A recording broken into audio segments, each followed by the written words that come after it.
Isaías, capítulo 3.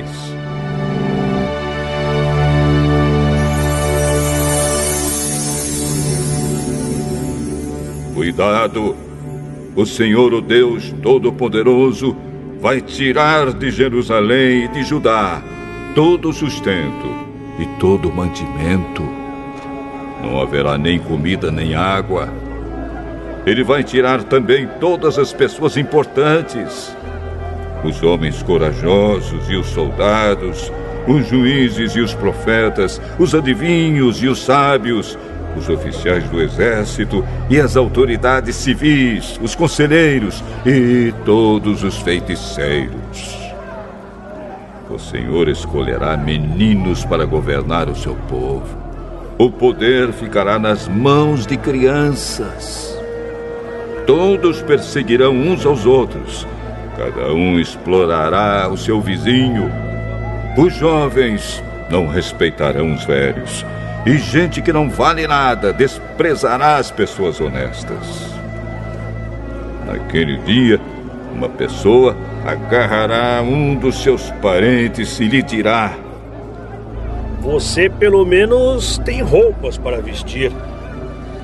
Então, venha ser o nosso chefe e governe este montão de ruínas.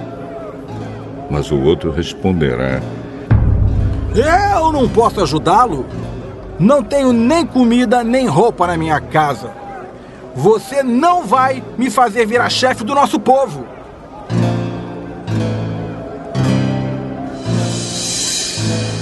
Jerusalém está arrasada. A terra de Judá está em ruínas. Pois com as suas palavras e as suas ações, o povo desafia o Senhor e ofende a sua gloriosa presença. Eles não tratam os outros com igualdade, e isso prova que estão errados. Pecam abertamente como os moradores de Sodoma. Não procuram esconder os seus pecados. Ai deles, pois estão trazendo sobre si mesmos o castigo da sua própria maldade. Felizes são as pessoas honestas, pois tudo dará certo para elas. E elas ficarão satisfeitas com aquilo que ganharem com seu trabalho. Ai dos maus, pois tudo correrá mal para eles. O mal que fizeram aos outros será feito contra eles. Crianças governam o meu povo. O poder está nas mãos das mulheres. Meu povo, as autoridades estão enganando vocês. Estão lhes mostrando o caminho errado. O Senhor Deus vai apresentar a sua causa. Ele está pronto para julgar o seu povo. Contra as autoridades e os líderes, ele fará esta acusação: foram vocês que acabaram com Israel, a minha plantação de uvas. As suas casas estão cheias das coisas que vocês roubaram dos pobres. Com que direito vocês esmagam o meu povo e exploram os pobres? É o Senhor, o Deus Todo-Poderoso, quem está falando.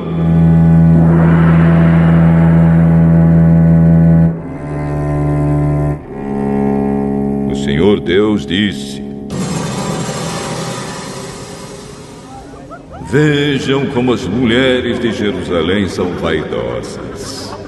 Andam com o nariz para cima, dão olhares atrevidos e caminham com passos curtos, fazendo barulho com os enfeites dos tornozelos. Por isso eu, Senhor, vou castigá-las. Raparei a sua cabeça e as deixarei carecas. Naquele dia, o Senhor tirará das mulheres de Jerusalém todos os seus enfeites, os que elas usam nos tornozelos e na cabeça, os colares, os brincos e as pulseiras. Tirará os véus, os chapéus e os enfeites para os braços, e os cintos e faixas. Tirará os frascos de perfume, os talismãs, os anéis e as argolas de usar no nariz, os vestidos luxuosos, os mantos, os xales e as bolsas, as saias transparentes, os lenços de linho, os turbantes e as mantilhas. Em vez de andarem perfumadas, elas vão cheirar mal. Em vez de cintos finos, usarão cordas grosseiras. Não farão penteados bonitos, mas ficarão carecas. Não usarão roupas finas, mas roupas feitas de pano grosseiro. A beleza delas vai virar uma feiura de dar vergonha. Os homens de Jerusalém serão mortos na guerra. Até os mais valentes morrerão. A cidade ficará de luto e chorará como se fosse uma mulher sentada no chão, completamente abandonada.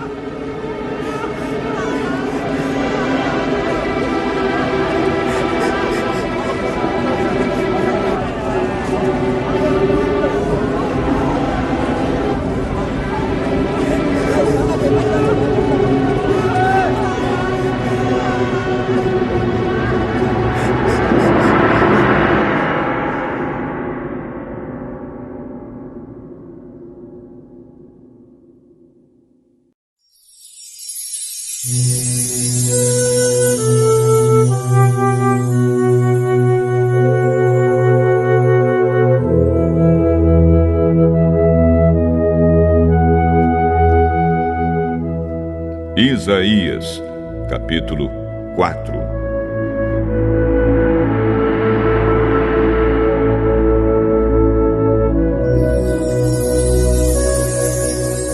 Naquele dia, 7 mulheres agarrarão o homem e dirão: nós pagaremos a nossa própria comida e a nossa roupa, mas deixe-nos dizer que você é o nosso marido, para que fiquemos livres da vergonha de sermos solteiras. Naquele dia, o ramo novo que o Senhor Deus plantar crescerá forte e bonito, e os moradores de Israel que continuarem vivos ficarão alegres e orgulhosos por causa das ricas bênçãos que vão receber. Aqueles de Jerusalém que Deus escolher para continuarem vivos serão chamados de povo santo. O Senhor julgará e castigará a Sião.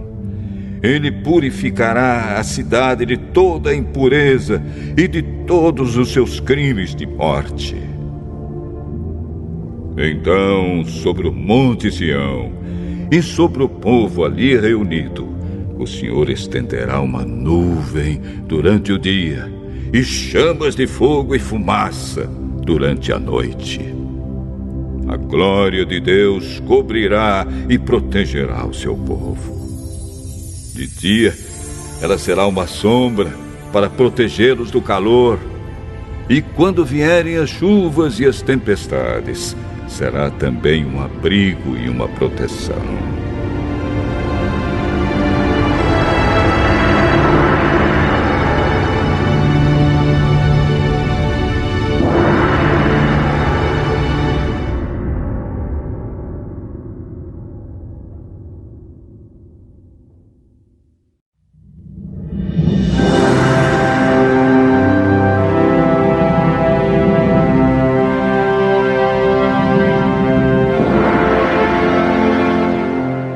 Isaías, capítulo 5.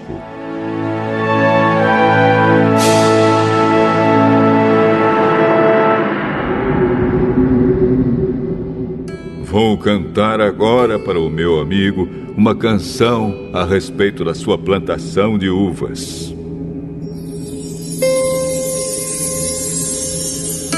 O meu amigo fez essa plantação num lugar onde a terra era boa. Ele cavou o chão, tirou as pedras e plantou as melhores mudas de uva. No centro do terreno, ele construiu uma torre para o vigia e fez também um tanque para esmagar as uvas. Esperava que as parreiras dessem uvas boas, mas deram somente uvas azedas. Agora o meu amigo diz: moradores de Jerusalém e povo de Judá, digam se a culpa é minha ou da minha plantação de uvas. Fiz por ela tudo o que podia. Então, por que produziu uvas azedas em vez das uvas doces que eu esperava? Agora eu lhes digo o que vou fazer com a minha plantação de uvas. Vou tirar a cerca e derrubar os muros que a protegem, e vou deixar que os animais invadam a plantação e acabem com as parreiras. A plantação ficará abandonada. As parreiras não serão podadas e a terra não será cultivada. O mato e os espinheiros tomarão conta dela. Também darei ordem às nuvens para que não deixem cair chuva na minha plantação.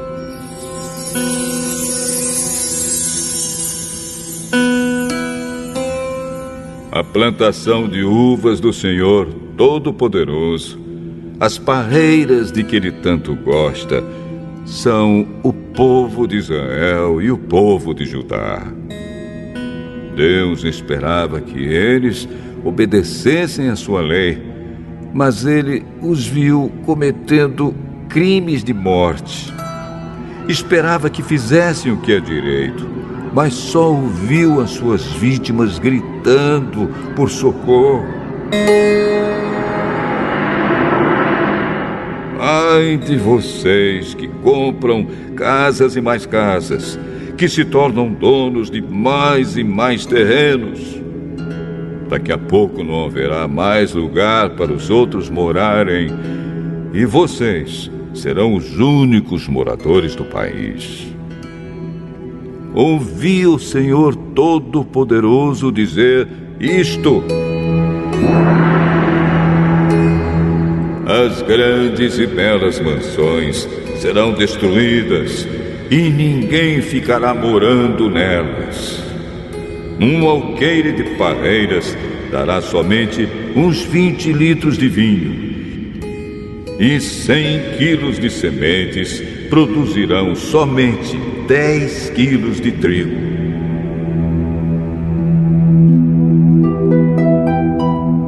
Ai dos que passam o dia inteiro bebendo cerveja e vinho, desde a madrugada até tarde da noite, e ficam completamente bêbados. Nas suas festas há música de harpas e de liras, de pandeiros e de flautas, e muito vinho para beber. Eles não se importam com os planos de Deus, o Senhor, nem levam em conta o que Ele está fazendo. Portanto, por causa da sua desobediência, o meu povo será levado prisioneiro para fora do país. O povo e as autoridades morrerão de fome e de sede. O mundo dos mortos, como se fosse uma fera faminta, abrirá sua boca enorme e engolirá o povo e as autoridades, toda essa gente que vive nas farras e nas orgias. Todos ficarão envergonhados, e os orgulhosos serão humilhados. Mas o Senhor Todo-Poderoso fará o que é direito, e assim mostrará a sua grandeza. Deus fará o que é certo, e assim todos ficarão sabendo que Ele é santo. As cidades virarão montões de ruínas, e ali as ovelhas e os cabritinhos encontrarão pasto. Ai dos que se amarram aos seus pecados com mentiras. Eles andam arrastando a sua maldade, como quem puxa um carro, e dizem: que Deus se apresse e faça logo o que vai fazer, para que nós fiquemos sabendo o que é. Que o Santo Deus de Israel realize depressa os seus planos, para que nós possamos conhecê-los. Ai dos que chamam de mal aquilo que é bom e que chamam de bom aquilo que é mal, que fazem a luz virar escuridão e a escuridão virar luz, que fazem o amargo virar doce e o que é doce virar amargo. Ai dos que acham que são sábios, dos que pensam que sabem tudo. Ai dos que são campeões de beber vinho, que vencem apostas de misturar bebidas alcoólicas, que aceitam dinheiro para torcer a justiça, deixando livres os culpados e condenando os inocentes. Portanto, assim como o fogo queima a palha e as chamas acabam com a grama seca, assim também vocês desaparecerão. Serão como plantas cujas raízes ficam podres e cujas flores são levadas pelo vento como se fossem pó. Pois vocês desobedeceram às leis do Senhor Todo-Poderoso e desprezaram os mandamentos do Santo Deus de Israel. Por isso, o Senhor ficou irado com o seu povo. Ele levantou a mão e os castigou. As montanhas tremeram e os corpos dos mortos ficaram largados nas ruas como lixo. Mesmo assim, a ira de Deus não passou. A sua mão continua levantada para castigar. O Senhor levanta uma bandeira para chamar uma nação que fica lá no fim do mundo. Com o assobio, ele chama o povo daquele país distante. E eles vêm correndo com muita rapidez. Nenhum dos seus soldados se cansa ou tropeça. Nenhum descansa ou dorme. Eles estão preparados para lutar. Os cinturões estão bem apertados e as tiras das sandálias não se arrebentam. As suas flechas são pontudas e os seus arcos estão prontos para atirar. Os cascos dos seus cavalos são duros como pedra e as rodas dos seus carros de guerra parecem redemoinhos. Esses soldados rugem como leões ferozes que matam o animal e, rosnando, o arrastam para um lugar onde ninguém o pode arrancar deles. Quando chegar aquele dia, esse povo rugirá como o mar contra o povo de Israel. Se alguém olhar para a terra, verá somente escuridão e tristeza e nuvens negras escondendo a luz.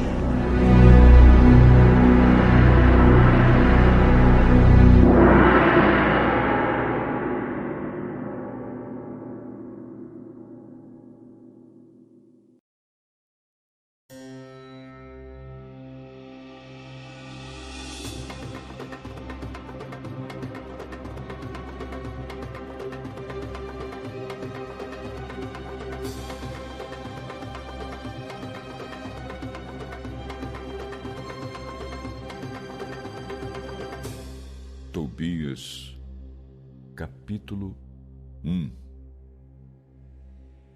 Este livro conta a história de Tobit, que era filho de Tobiel, que era filho de Ananiel, que era filho de Aduel, que era filho de Gabael, que era filho de Rafael, que era filho de Raguel, que era descendente de Aziel, da tribo de Naphtali. Quando Salmaneser era rei da Assíria, Tobit foi levado da cidade de Tisbé como prisioneiro. Essa cidade ficava na região norte da Galileia, ao sul de Cádiz, no território de Naphtali, a noroeste de Azor e ao norte de Peor. Eu, Tobit, tenho seguido o caminho da verdade. E tenho sido correto durante toda a minha vida. E quando fui levado como prisioneiro para a cidade de Nínive, na Assíria, muitas vezes ajudei com dinheiro os meus parentes e os meus patrícios que também estavam em Nínive. Eu ainda era criança e morava em Israel, a minha terra.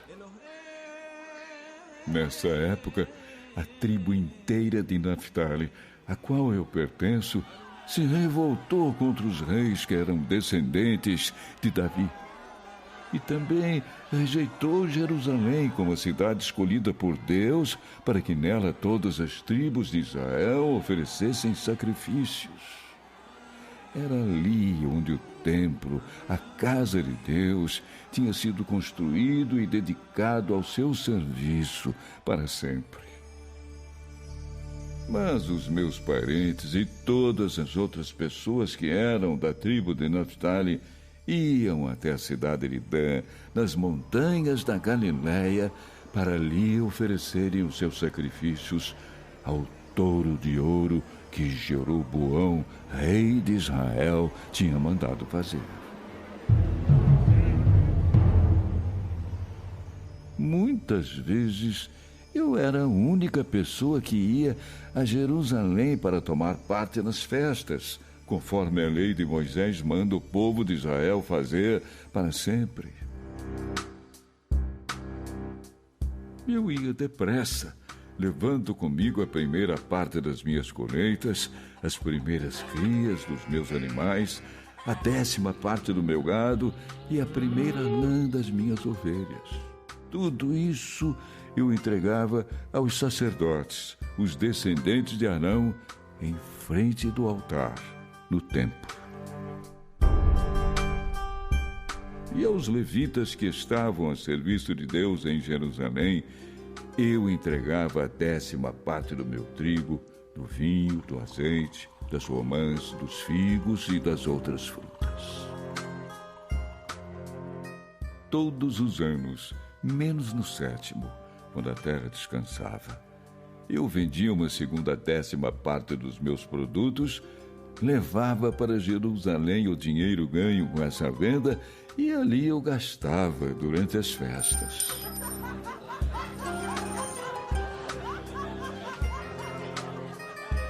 E de 3 em 3 anos eu ia a Jerusalém e dava uma terceira 10ª parte aos órfãos, às viúvas e aos estrangeiros que moravam em Israel. E comíamos juntos o jantar da festa.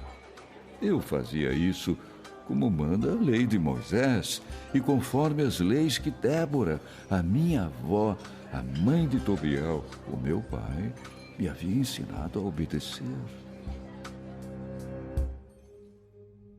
O meu pai tinha morrido, deixando-me órfão.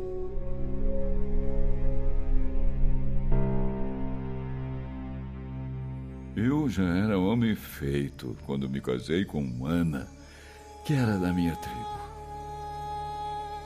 Tivemos um filho. Pus nele o nome de Tobias. Mais tarde, fui levado como prisioneiro para a Síria e fiquei morando em Nínive.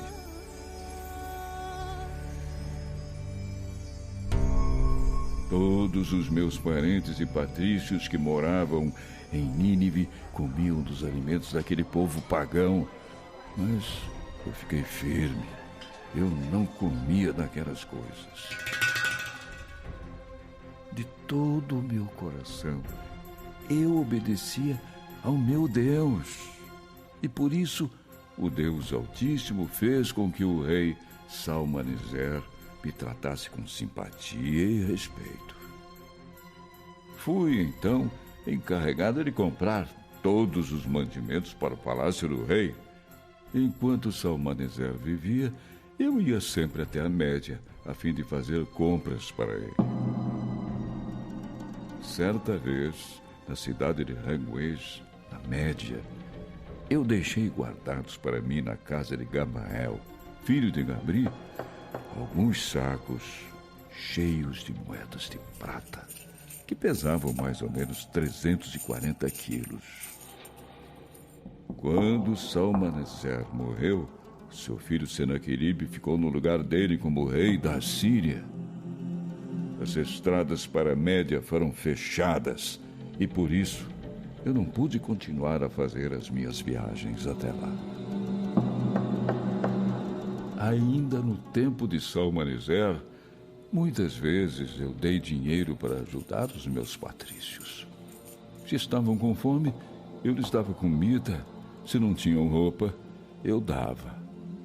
E se eu visse o corpo de um dos meus patrícios jogado do lado de fora das muralhas de Nínive, eu o pegava e sepultava. Certa vez, Senaqueribe disse blasfêmias contra Deus, o Rei do céu, e por isso Deus o castigou e ele precisou fugir de Judá. Senaqueribe ficou tão furioso que mandou matar muitos israelitas. Em segredo, eu pegava os corpos e os sepultava. E quando o rei Senaqueribe os procurava, não achava. Mas um dos moradores de Nínive foi contar ao rei que era eu quem sepultava os corpos. Quando fiquei sabendo que o rei tomou conhecimento do que eu havia feito e queria me matar, fiquei com medo e me escondi. E depois fugi. Todos os meus bens foram tomados e entregues ao tesouro do rei. Não fiquei com nada, a não ser com Ana, a minha esposa, e com o meu filho Tobias. Uns 40 dias depois disso, 2 filhos de Senaqueribe o mataram e fugiram para as montanhas de Ararat. Outro filho dele, chamado Esaradom, ficou no seu lugar como rei. Esaradom pôs Aicar, filho do meu irmão Anael, como ministro das finanças do reino, e ele se tornou a mais alta autoridade do governo. Assim, Aicar continuou a ocupar esse cargo, pois Senaqueribe o havia colocado como copeiro-chefe, como o responsável pelo sinete oficial do governo e como administrador e ministro das finanças. E Esaradom fez com que ele continuasse nos seus cargos. Aicar era meu sobrinho, e ele falou com o rei a meu respeito. E foi assim que eu pude voltar para Nínive.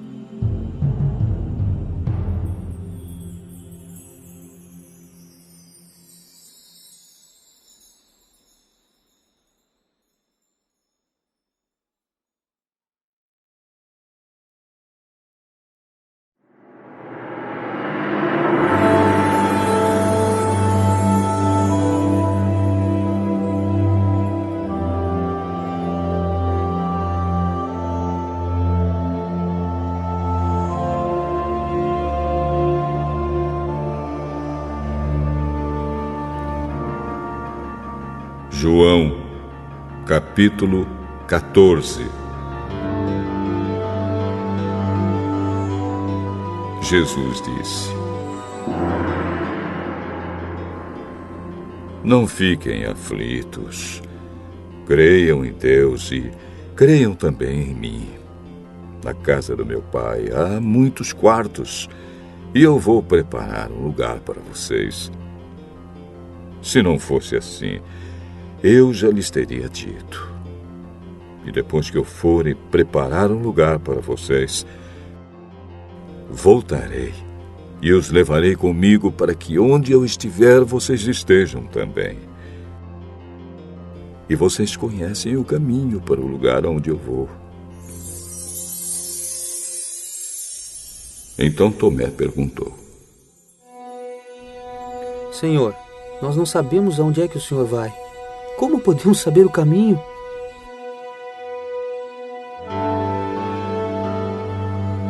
Eu sou o caminho, a verdade e a vida. Ninguém pode chegar até o Pai, a não ser por mim. Agora que vocês me conhecem, conhecerão também o meu Pai.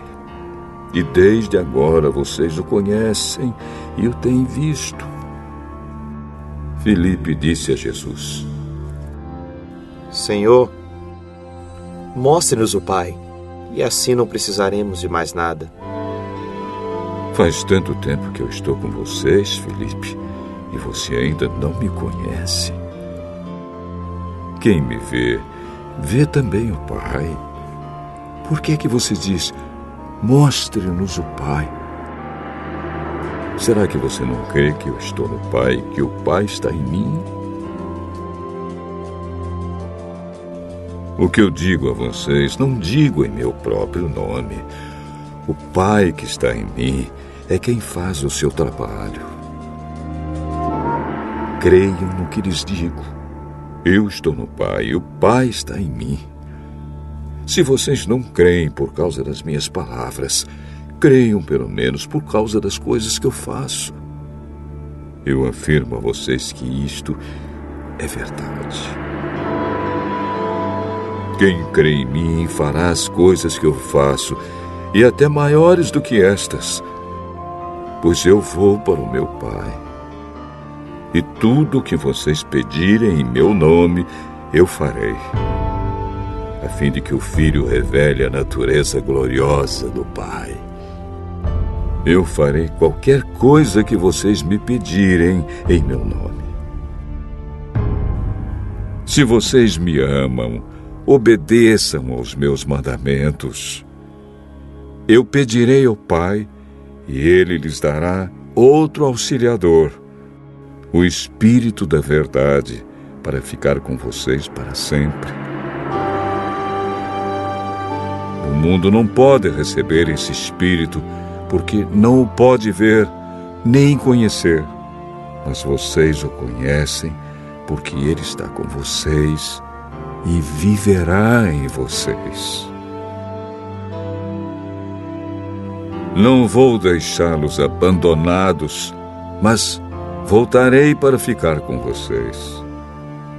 Daqui a pouco o mundo não me verá mais, mas vocês me verão. E porque eu vivo, vocês também viverão. Quando chegar aquele dia, vocês ficarão sabendo que eu estou no meu Pai e que vocês estão em mim, assim como eu estou em vocês. A pessoa que aceita e obedece aos meus mandamentos prova que me ama. E a pessoa que me ama será amada pelo meu Pai. E eu também a amarei e lhe mostrarei quem sou.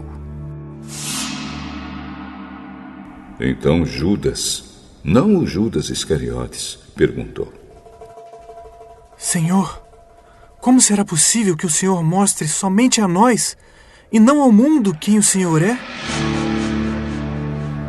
A pessoa que me ama obedecerá à minha mensagem, e o meu Pai a amará, e o meu Pai e eu iremos viver com ela. A pessoa que não me ama não obedece à minha mensagem, e a mensagem que vocês estão escutando não é minha, mas do Pai que me enviou. Tenho dito isso enquanto estou com vocês, mas o Auxiliador, o Espírito Santo que o Pai vai enviar em meu nome, ensinará a vocês todas as coisas e fará com que lembrem de tudo o que eu disse a vocês. Deixo com vocês a paz. É a minha paz que eu lhes dou. Não lhes dou a paz como o mundo a dá. Não fiquem aflitos, nem tenham medo. Vocês ouviram o que eu disse. Eu vou, mas voltarei para ficar com vocês. Se vocês me amassem, ficariam alegres, sabendo que vou para o Pai, pois o Pai é mais poderoso do que eu. Digo isso agora antes que essas coisas aconteçam, para que quando acontecerem, vocês creiam. Não posso continuar a falar com vocês por muito tempo, pois está chegando aquele que manda neste mundo. Ele não tem poder sobre mim, mas o mundo precisa saber que eu amo o Pai e que por isso faço tudo o que Ele manda. Levantem-se, vamos sair daqui.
João, capítulo 15.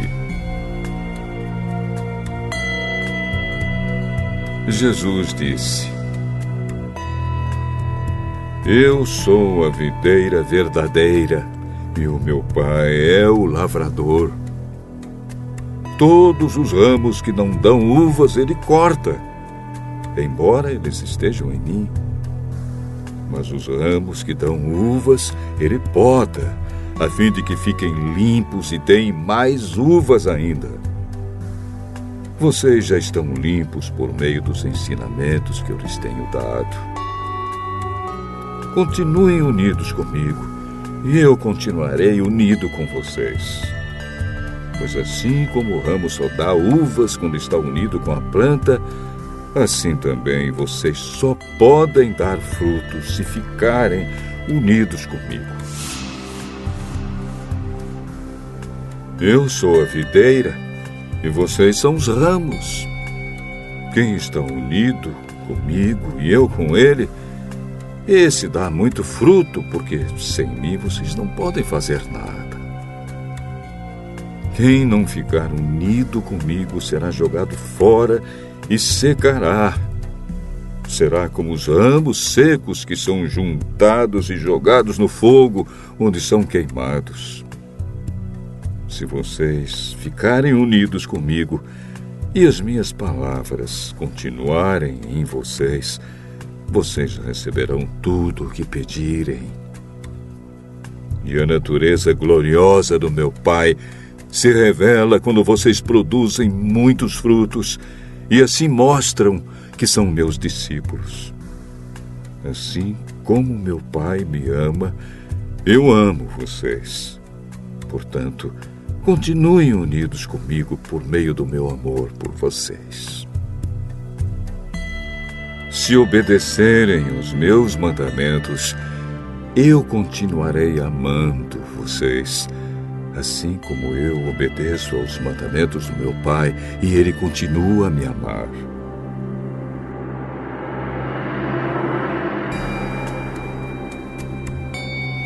Eu estou dizendo isso para que a minha alegria esteja em vocês e a alegria de vocês seja completa. O meu mandamento é este: amem uns aos outros como eu amo vocês. Ninguém tem mais amor pelos seus amigos do que aquele que dá a sua vida por eles. Vocês são meus amigos se fazem o que eu mando.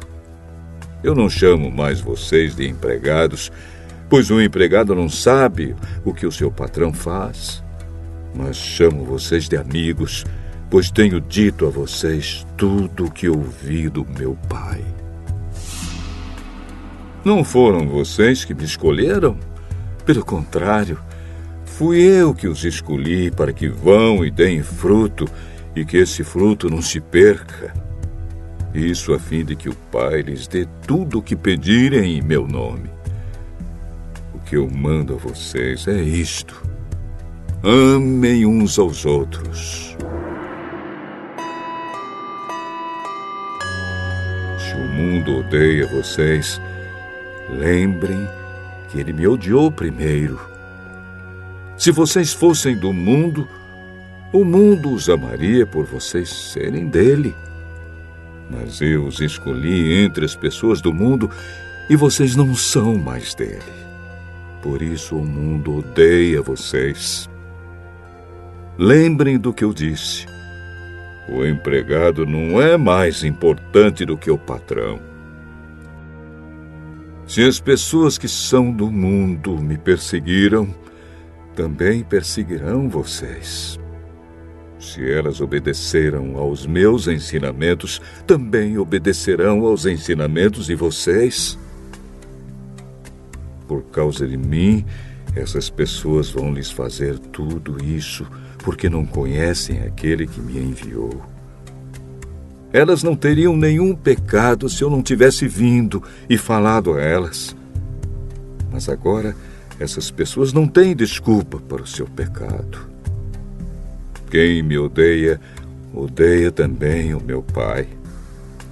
Se eu não tivesse feito entre elas essas coisas que nenhum outro fez, elas não teriam nenhum pecado. Mas agora viram o que eu fiz e continuam a odiar tanto a mim como o meu Pai. Mas isso é para que se cumpra o que está escrito na lei deles. Eles me odiaram sem motivo.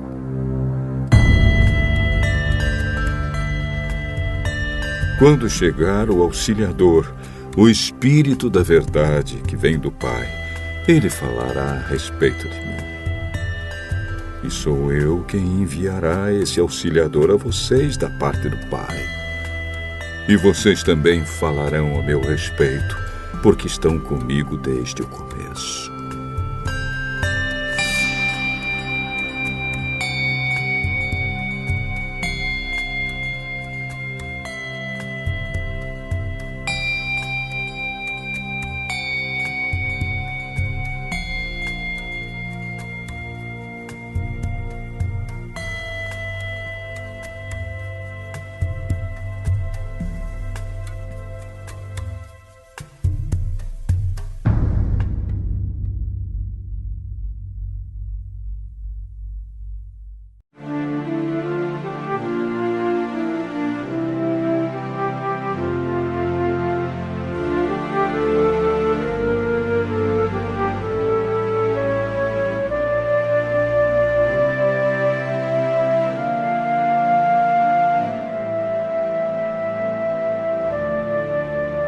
Salmo 74.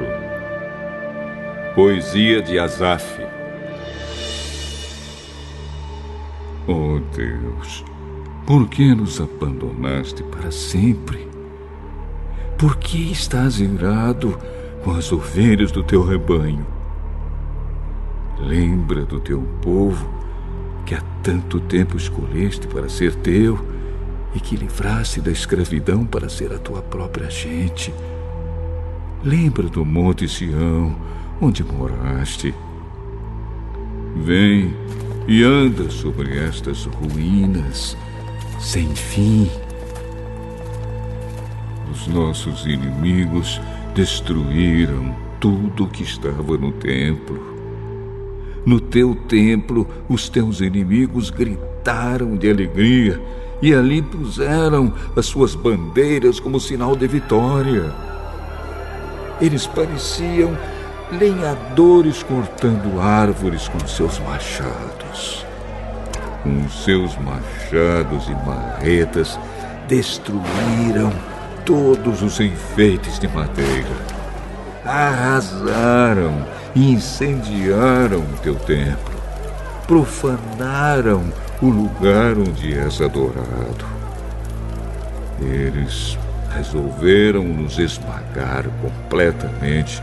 Queimaram todos os lugares santos da terra de Israel. Já não temos os milagres que esperávamos. Não há mais profetas. E ninguém sabe quanto tempo isso vai durar. Oh Deus, até quando os nossos inimigos vão zombar de nós? Será que eles vão te insultar para sempre? Por que não quiseste nos ajudar? Por que ficas de braços cruzados? Mas tu, oh Deus, tens sido o nosso rei desde o princípio e nos salvaste muitas vezes. Com o teu grande poder, dividiste o mar e esmagaste as cabeças dos monstros marinhos. Esmagaste as cabeças do monstro Leviatã e deste o seu corpo para os animais do deserto comerem. Fizeste com que corressem fontes e riachos e secaste grandes rios. Criaste o dia e a noite, puseste o sol, a lua e as estrelas nos seus lugares. Marcaste os limites da terra e fizeste o verão e o inverno. Oh, Senhor Deus, lembra que os teus inimigos zombam de ti. Lembra que eles não têm juízo e xingam o teu nome. Não entregues o teu povo explorado aos seus inimigos cruéis. Não esqueças para sempre do teu povo perseguido. Lembra da aliança que fizeste, pois há violência em cada canto escuro do país. Não deixes que os perseguidos sejam humilhados, mas permite que os pobres e os necessitados te louvem. Levanta-te, ó Deus, e defende a tua causa. Lembra que gente sem juízo zomba de ti o dia todo.